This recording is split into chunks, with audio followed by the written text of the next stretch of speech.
El maestro Clark Aston Smith nació en 1893 en la pequeña localidad de Auburn, California.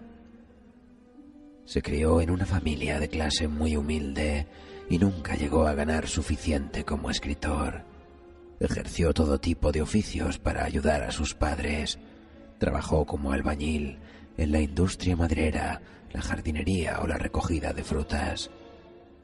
Pero en su faceta artística fue brillante en numerosas disciplinas: poeta, escultor, pintor y escritor.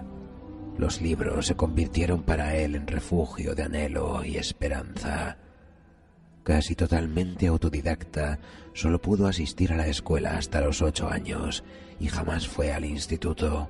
Su memoria fotográfica y sus ansias de conocimiento le facilitaron una prodigiosa actividad intelectual. Su primer libro de poemas llamó la atención del maestro H.P. Lovecraft, con quien mantuvo una intensa relación por correspondencia desde 1922 hasta 1937, año en el que falleció el genio de Providence. Durante este periodo se convirtió en un activo miembro del llamado Círculo de Lovecraft y en uno de los autores de cabecera de la revista Weird Tales. La literatura de los mitos de Tulu no habría sido la misma sin las interacciones que estos y otros escritores mantuvieron por carta y en persona. Cada uno forjó su propia mitología, universos épicos de proporciones cósmicas que también aprendieron a engrandecer compartiéndolos entre ellos. Sin duda, uno de los talentos del círculo era su capacidad para forjar lazos irrompibles que nutrían y retroalimentaban sus talentos más allá de las típicas rencillas entre escritores de revista barata. Lovecraft y los suyos lograron aunar esfuerzos para engendrar una mitología irrepetible. Tanto Robert Howard como Clark Aston Smith se unieron de tal modo en esta implosión creativa que se puede considerar una de las grandes antologías de la historia de la literatura y uno de los primeros grupos de escritores que lograron consolidar todo su universo personal en el imaginario colectivo. Ni Howard, ni Smith, ni Lovecraft llegaron a conocerse en persona, pero en sus cartas nacen los recuerdos de Hiperbórea, de Zotic, de la desconocida Kadath, desde las gestas de Conan el Bárbaro hasta los moradores de las tierras del sueño. Toda una colección de babores y maravillas que marcaron definitivamente el camino del género fantástico, el terror y la ciencia ficción.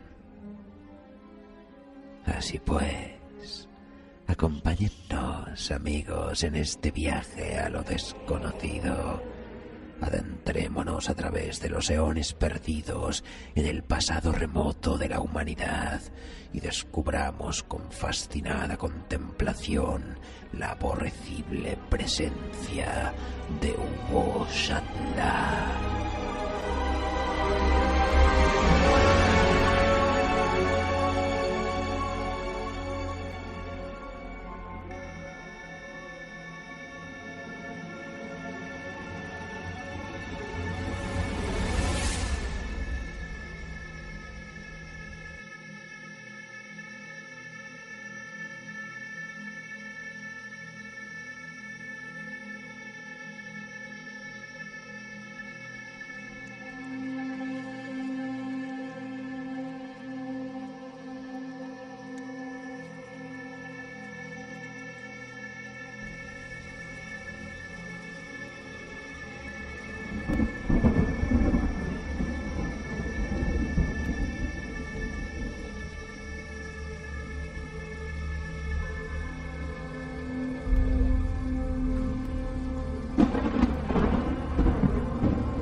Uboshadla es el principio del fin.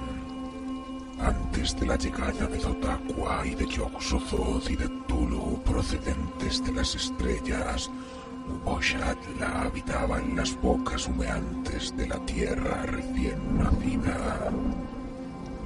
Era una masa sin cabeza ni miembros que generaba las deformes salamandras grises que serían los primeros prototipos de vida terrenal.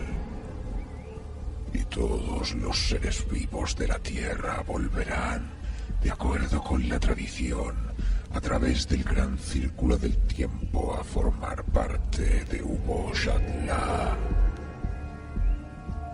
Libro de Eibon, traducción latina de Caius Philippus, 900 años antes de nuestra era.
Trigardis encontró el vidrio lechoso entre un montón de curiosidades de muchos países y muchas épocas. Había entrado en la tienda del anticuario sin propósito alguno, excepto el de entretenerse con la distracción que siempre proporciona el curioseo y manoseo de objetos dispares y acumulados. Al echar una ojeada poco entusiasta, le llamó la atención un resplandor opaco procedente de una mesa. Por último, pudo rescatar la extraña piedra en forma de globo de su oscuro retiro entre un pequeño ídolo azteca bastante feo, un huevo de Didornis fosilizado y un fetiche harto obsceno tallado en madera negra del Níger. El extraño objeto tendría el tamaño de una naranja pequeña, con los polos ligeramente achatados igual que un planeta. Trigardis se sintió intrigado, ya que no era un cristal ordinario, puesto que presentaba una superficie opaca y cambiante, así como un resplandor intermitente en el corazón, como si por dentro se iluminase y se apagase a intervalos. Sujetándolo delante de la ventana, por donde penetraba la mortecina luz invernal, lo estudió durante un buen rato sin poder determinar el secreto de dicha intermitencia. En breve su intriga se vio complicada por una sensación vaga de familiaridad irreconocible, como si ya hubiera visto el objeto con anterioridad, pero en circunstancias que había olvidado por completo. Recurrió al anticuario, un hebreo menudo que rezumaba él mismo antigüedad, dando la impresión de estar totalmente ajeno a las consideraciones comerciales e inmerso en una maraña de ensueño cabalístico. ¿Podría decirme algo sobre esto? El vendedor se encogió de hombros a la vez que arqueaba las cejas. Es muy antiguo. Podría decirse que paleogeó. No es mucho lo que puedo decirle, ya que es poco lo que sabemos. Un geólogo lo encontró en Grecia bajo el cielo glaciar, en un extracto micénico. ¿Quién sabe? Puede que perteneciera a algún mago de la Tula primaveral. En épocas micénicas, Grecia era una región caliente y fértil. No hay duda de que se trata de un cristal mágico y cualquiera puede contemplar extrañas visiones en su corazón si lo mira durante el suficiente tiempo.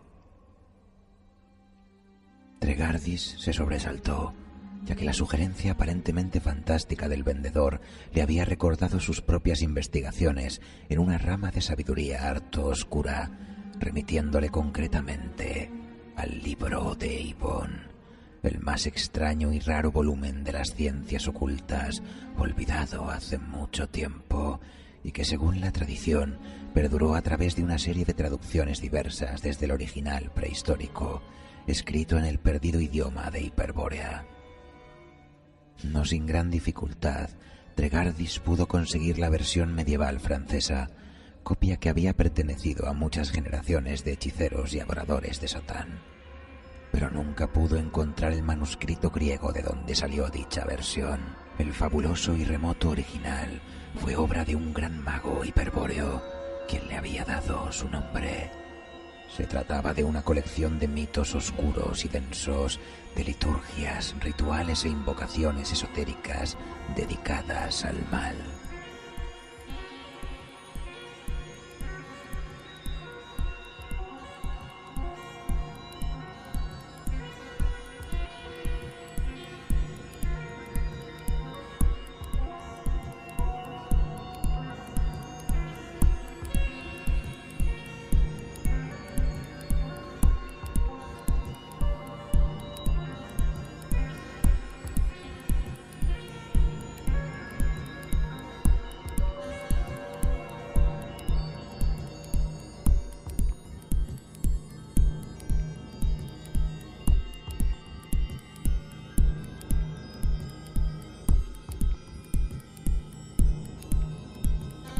A lo largo de sus estudios, un tanto extraños para cualquier persona corriente, Tregardis se había dedicado no sin cierto temor a la comparación del volumen francés con el terrible Necronomicon del árabe loco Abdul al-Jarred. Había encontrado numerosas correspondencias cuyo significado era tan oscuro como escalofriante, junto con muchos datos prohibidos que o bien eran desconocidos para el árabe o bien los había omitido él mismo o sus traductores. ¿Acaso era esto lo que le había llevado a recordar, se preguntaba Tregardis, la referencia breve y casual en el libro de Eibon a un cristal opaco que perteneciera al mago Zon Mezamalek en la región de Mutulan?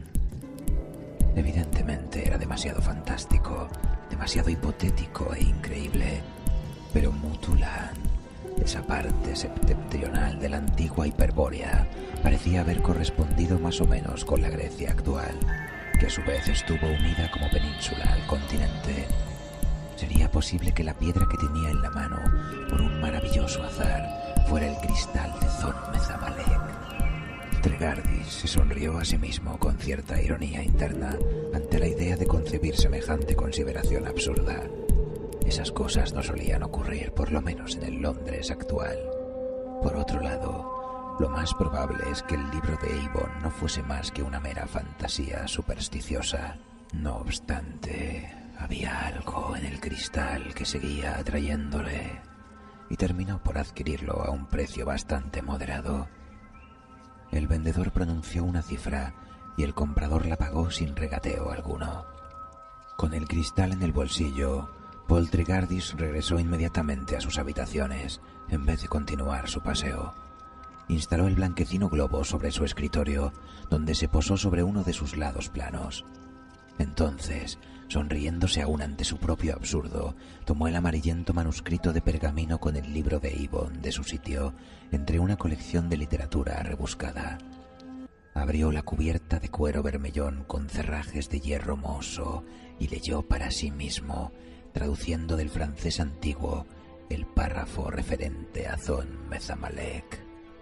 Este mago, poderoso entre los hechiceros, había encontrado una piedra nublada con forma de orbe y achatada por los lados, en cuyo interior se podían contemplar muchas visiones del pasado terrenal, retrocediendo incluso hasta el principio de la tierra, cuando hubo Shatla, la fuente no concebida, se extendía vasta e hinchada, germinando entre el fango humeante. Pero de lo que él contemplara, poco dejó escrito Zon Mezamalek, y la gente cuenta que desapareció inmediatamente después en forma desconocida, perdiéndose entonces en el cristal nublado.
dejó a un lado el manuscrito.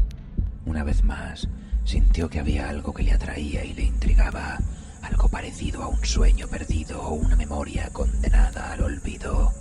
Movido por un sentimiento que no se detuvo ni a interrogar ni a escrutar, se sentó ante la mesa y comenzó a contemplar intensamente el interior frío y nebuloso del globo. Experimentó una expectación que de alguna manera le era tan familiar, tan inherente a su consciente, que no tuvo ni que definírsela a sí mismo. Permaneció sentado minuto tras minuto, contemplando la luz intermitente y misteriosa que brotaba del corazón del cristal. Lentamente y sin darse cuenta, le invadió una sensación de dualidad ensoñadora con respecto a su persona y a su entorno. Seguía siendo Paul Tregardis y al mismo tiempo era otra persona. La habitación era la de su apartamento londinense, pero también una recámara de otro lugar extraño pero harto conocido. Y desde ambos sitios contemplaba intensamente el mismo cristal. Después de un prolongado intervalo y sin sorpresa alguna por parte de Tregardis, se completó el proceso de reidentificación. Supo que Zon Mezamalek era un mago de Muzulan, así como un estudiante de todos los conocimientos anteriores a su propia época, sabio en secretos terribles, pero desconocidos para Paul Tregardis, estudioso aficionado a la antropología y las ciencias ocultas del moderno Londres. Deseó adquirir un conocimiento mayor y más terrible aún por medio del cristal nublado.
Había comprado la piedra en circunstancias dudosas y en un lugar bastante siniestro. Era una pieza única, sin paralelo alguno en ningún sitio ni en ninguna época. Se creía que todo lo ocurrido en la historia del mundo a través de los años estaba reflejado en sus profundidades, revelándose a quien la contemplase recientemente. Y a través del cristal, Thon-Metha-Malek soñó con recuperar la sabiduría de los dioses que habían muerto antes de que naciera la tierra. Habían pasado el vacío sin luz, dejando inscrita su sabiduría en tablas de piedra ultraestelar. Dichas tabletas quedaron bajo la custodia del demiurgo deforme, primitivo e idiota llamado Ubo-Shatla. Así, solo mediante el cristal podría Thon-Metha-Malek encontrar las tablas y leerlas. Era la primera vez que ponían a prueba la famosa cualidad del cristal. Se encontraba en una cámara cuyas paredes estaban cubiertas con paneles de marfil y donde se acumulaban libros e instrumentos de magia, visiones que se apreciaban en medio de una consciente nebulosa. Ante él, sobre una mesa de alguna madera oscura de Hiperbórea, grabada con cifras grotescas, el cristal se hinchaba y se hundía visiblemente, mientras que en su nublada profundidad proyectaba una serie de escenas difusas que se esfumaban como burbujas de jabón, como si contemplase un mundo de verdad. Las ciudades, los bosques y las montañas, los mares y las praderas se sucedían bajo él, encendiéndose y apagándose como si estuvieran sujetos al paso de los días y las noches en una corriente de tiempo acelerada. Thon-Metha-Malek se había olvidado de Poltregardis, perdiendo conciencia incluso de su propia entidad y entorno en Mu-Thulan. A cada momento, la visión fugaz que se reflejaba en el cristal se hacía más definida y distinta, mientras que el propio globo se hacía denso hasta marearle, como si mirase desde una altura insegura a un abismo insondable.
Sabía que el tiempo retrocedería dentro del cristal, desenrollando para él las imágenes de todos los días pasados. Pero pronto se apoderó de él una alarma extraña y no se atrevió a seguir con su contemplación, como si hubiera estado a punto de caer de un precipicio, dio un respingo y se retiró del globo misterioso. Ante sus ojos surgió otra vez el gran mundo vertiginoso en que se había zambullido como si fuera un cristal pequeño y nublado que se posaba sobre su desgastada mesa en Mu-Thulan. Entonces, progresivamente, tuvo la sensación de que la gran habitación con paneles esculpidos de marfil de mamut disminuyese para convertirse en otra estancia más reducida y sucia, y Zon Mezamalek, perdiendo su sabiduría sobrenatural, así como sus poderes mágicos, retornó mediante una regresión extraña a la persona de Paul Trégardis.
Pero al parecer no pudo volver del todo.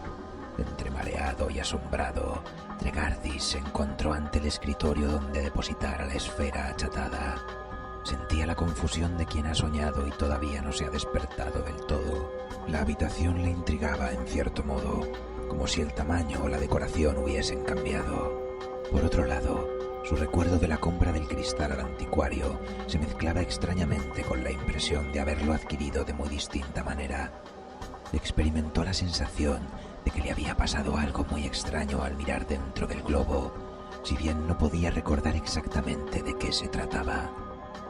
Lo único que le quedaba era una especie de atontamiento psíquico parecido al que suele producir una porción de hachís. Se aseguró a sí mismo que en efecto no era otro que Paul Trégardis, que vivía en una determinada calle de Londres y que el año era 1933. Pero dichas verdades, tan prosaicas, carecían en ese momento de validez y significado, ya que tenía la sensación de estar flotando en un mundo de sombras e insustancia.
Las paredes parecían temblar como el humo. La gente de la calle eran fantasmas y él mismo no era más que una sombra perdida, un eco errante de algo olvidado hacía mucho tiempo. Decidió no repetir el experimento de contemplar el globo de cristal. Los efectos eran demasiado desagradables y confusos, pero al día siguiente, movido por un impulso irracional ante el cual se rindió casi mecánicamente, sin esfuerzo alguno, se encontró sentado delante del poderoso globo.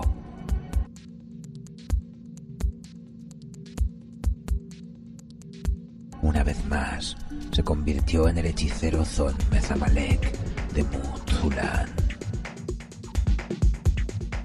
Una vez más, soñó que recobraba la sabiduría de los dioses premundanos. Una vez más, se retiró del profundo cristal, víctima del miedo de quien teme caer. Y de nuevo, volvió a ser Poltregardis.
Poltregardis repitió 3 veces la misma experiencia a lo largo de los días subsiguientes, y en cada ocasión, tanto su persona como el mundo que le rodeaba se fueron haciendo más tenues y confusos.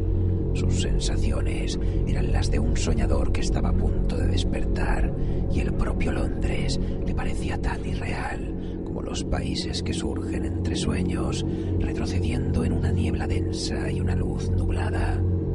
Ajeno a todo, experimentó la opresión de grandes visiones desconocidas y a la vez casi familiares.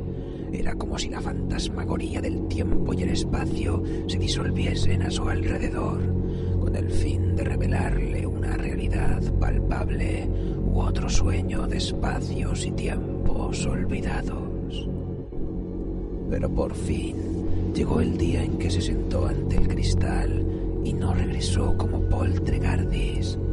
Fue el día en que Zon Methamalek, desobedeciendo insolentemente advertencias perversas pero poderosas, decidió superar su miedo lleno de curiosidad y dejarse caer en el mundo visionario que contemplara.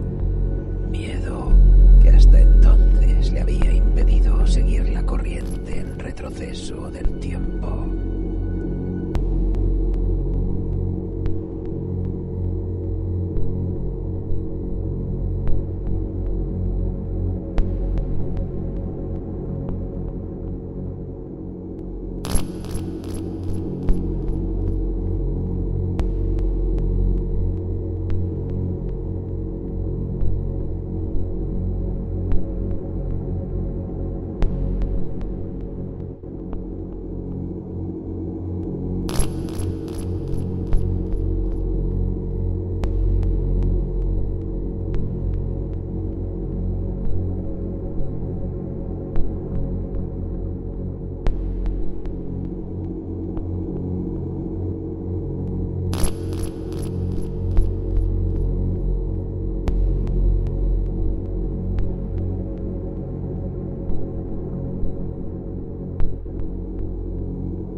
Perdidas de los dioses, no le quedaba más remedio que superar su propio miedo.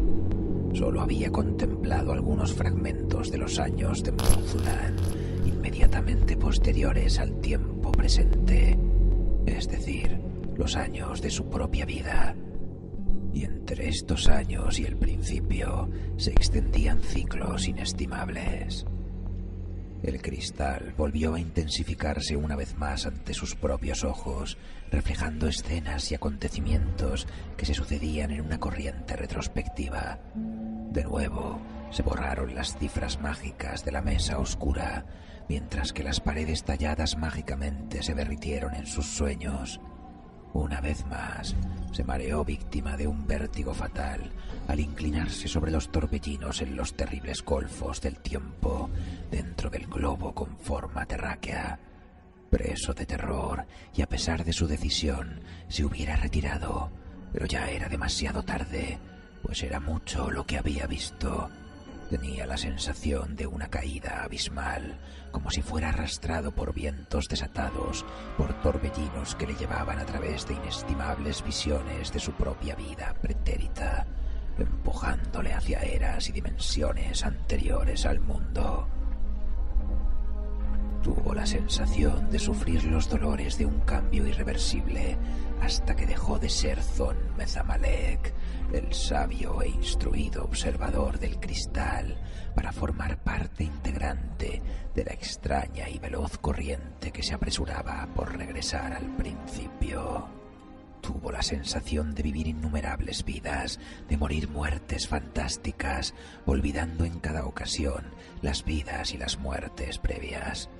Luchó como guerrero en batallas semilegendarias, existió como niño jugando entre las ruinas de una antigua ciudad en Mu-Zulan. Por último, fue el rey que reinó durante el apogeo de la ciudad, así como el profeta que presagió la construcción y la caída de la misma. Fue mujer llorando a los muertos perdidos en una necrópolis derruida, antiguo mago susurrando encantamientos sencillos propios de hechicería primitiva, sacerdote al servicio de un dios prehumano, forjando el cuchillo de sacrificios en templos excavados en cuevas y con pilares de basalto. Vida a vida, era a era, retrocedió los largos y condensados ciclos por los que atravesara Hiperbórea desde su estadio de salvajismo hasta el de civilización. Se convirtió en un bárbaro perteneciente a una tribu troglodita, deslizándose desde los hielos lentos y picudos de la primitiva era glaciar hasta los países perpetuamente iluminados por las llamaradas de los volcanes.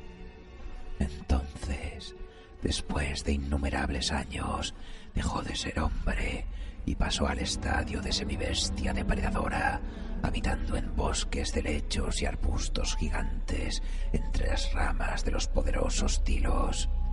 Había alguien o algo que a través de eones de sensaciones anteriores, de pasión primitiva y de hambre, de un terror y una locura aborígenes, seguía retrocediendo en el tiempo. La muerte se convirtió en nacimiento y el nacimiento en muerte, y a lo largo de una visión lenta de cambio, la tierra parecía deshacerse, descender de las colinas y montes hasta los estratos ulteriores. El sol se agrandaba y se hacía más caliente sobre los pantanos humeantes que exultaban con una vida más intensa, con una vegetación más frondosa, y lo que en sus tiempos fuera Poltregardis y Zon Mezamalek, ahora formaba parte de toda la monstruosa evolución. Voló con las alas con forma de garra de un pterodáctilo, nadó por los mares tibios con el cuerpo gigantesco y retorcido de un ictiosaurio, rugió salvajemente a la enorme luna que ardía a través de nieblas liásicas con la claveteada garganta de un arcaico hipopótamo. Por último, después de eones de brutalidad inmemorial, se convirtió en uno de los perdidos hombres reptiles que elevaron sus ciudades de piedra volcánica y lucharon sus venenosas guerras en el primer continente del mundo. Caminó ondulante por calles prehumanas y bajo bóvedas extrañamente retorcidas. Contempló las primeras estrellas desde elevadas torres de Babel y se inclinó ante los grandes ídolos serpiente, recitando letanías silbantes. Regresó a través de los años y años de la era de los anfibios como algo que se arrastraba en el fango y que aún no había aprendido a pensar, a soñar o a construir. Y llegó un momento en que ya no hubo continente, sino un enorme y caótico pantano, un mar de fango sin límites ni horizonte que rezumaba vapores amorfos. Allí, en el gris amanecer de la tierra, la masa deforme de Uboshatla reposaba entre el fango y los vapores, sin cabeza, sin órganos y sin miembros, segregaba por sus costados porosos, con un movimiento ondulante y lento, las formas amébicas que serían los arquetipos de la vida terrestre. Era algo horrible. Si se hubiera podido captar el horror y el desagrado, en caso de que existiera capacidad de aversión tal, sobre dicha masa, destacando en medio del barro, estaban esparcidas las poderosas tablas de piedra estelar, donde había quedado escrita la inconcebible sabiduría de los dioses anteriores al mundo. Y allí, hacia la meta de una búsqueda olvidada, fue arrastrada la cosa que había sido, o que sería en ocasiones, Poltregardis y Zon Mezamalek. Al convertirse en un ente deforme y primitivo, se arrastró desdeñoso y olvidadizo por encima de las tablas caídas de los dioses, y luchó y se peleó ciegamente con los seres que segregaba Ubosatla, porque no existe ninguna mención referente a la desaparición de Zon Mezamalek y su propia persona, excepto el breve párrafo en el libro de Eibon. En cuanto a Poltregardis, también desaparecido, pudo leerse una noticia corta en varios periódicos londinenses. Nadie parece saber nada acerca del mismo. Se fue como si nunca hubiera existido, y al parecer el cristal ha desaparecido igualmente. Por lo menos nadie lo ha encontrado todavía.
aunque les parezca descabellado, no hemos podido evitar acordarnos de una de las diatribas del investigador y divulgador Trey Explainer al respecto de este viaje a los confines de la creación.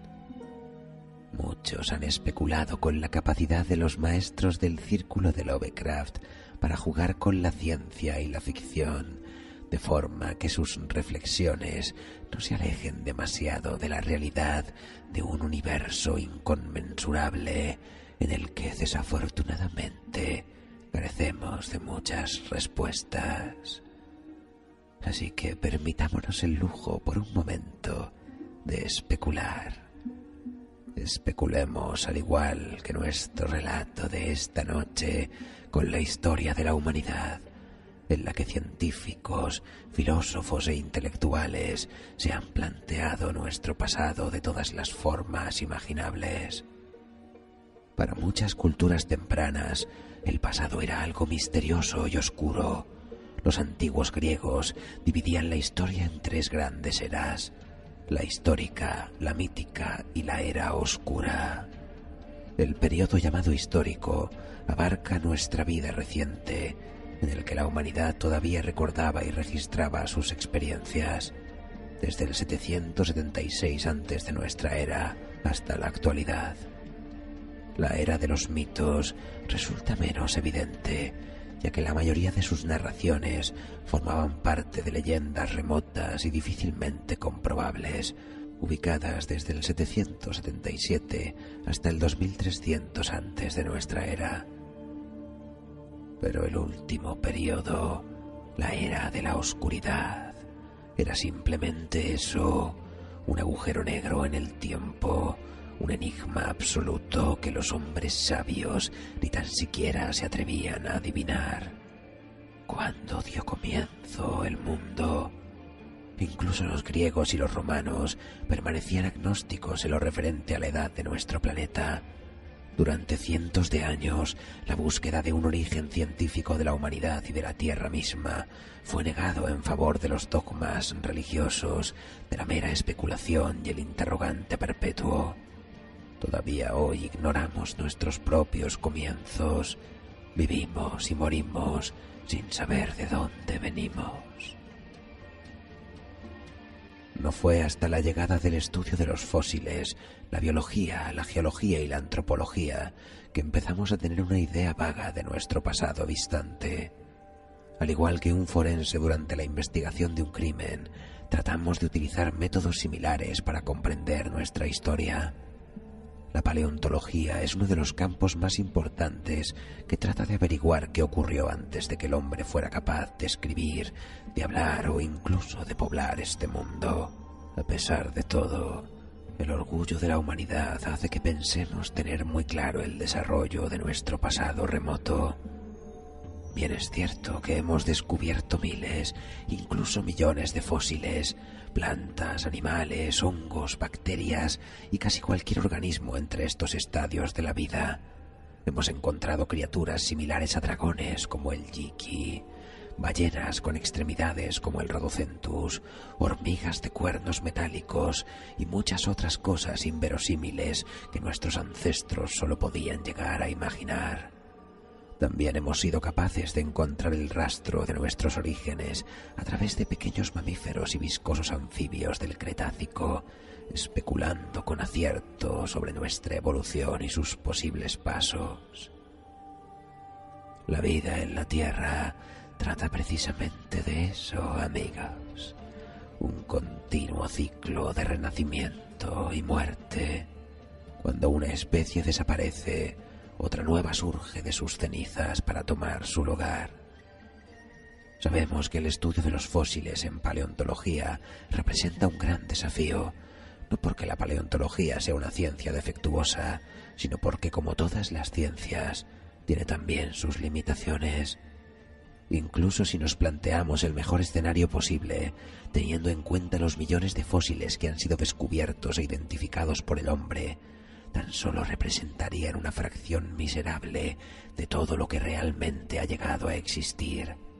Esto puede ilustrarse mejor en el hecho de que si recopilamos todas las especies de nuestro registro fósil, estas serían menos del 5% de todas las especies vivientes, lo que deja a los fósiles en menos del 1% de todas las criaturas que jamás han existido. Es como haber contemplado un simple fotograma de una película de siglos de duración.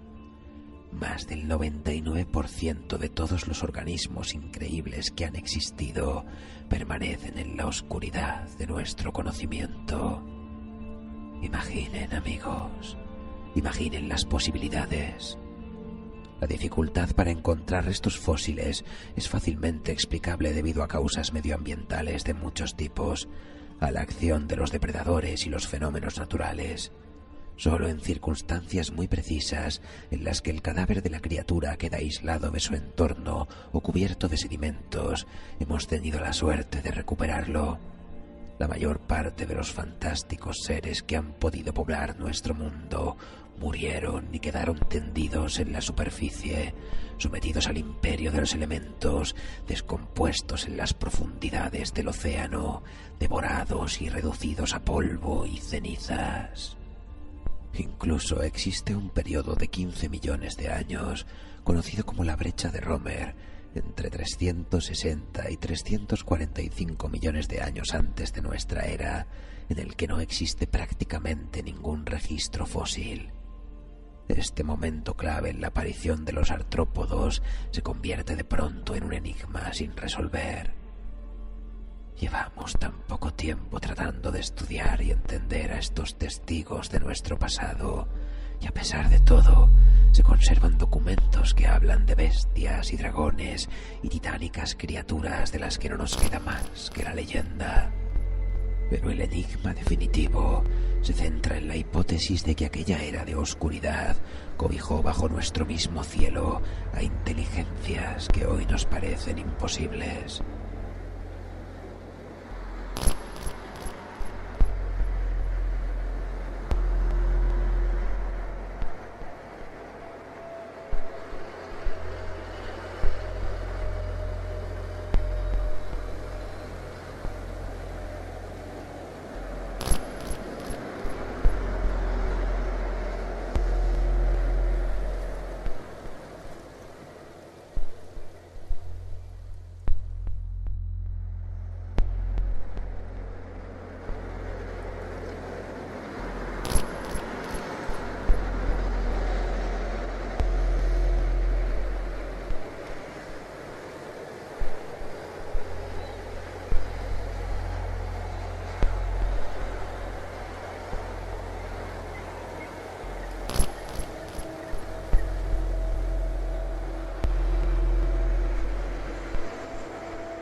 Los antiguos egipcios registraron en sus propias crónicas un periodo de 30.000 años previo a su dominio sobre el Nilo, al que llamaron la Era de los Dioses, cuando el mundo estaba gobernado por divinidades prehumanas.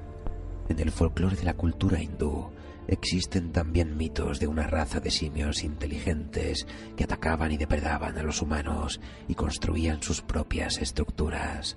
en las crónicas sumerias de los Anunnakis y en general en las hipótesis que plantean inteligencias prehumanas, todo nos resulta imposible de probar. Y sin embargo, la idea es lo suficientemente poderosa como para despertar todo tipo de reflexiones y especulaciones.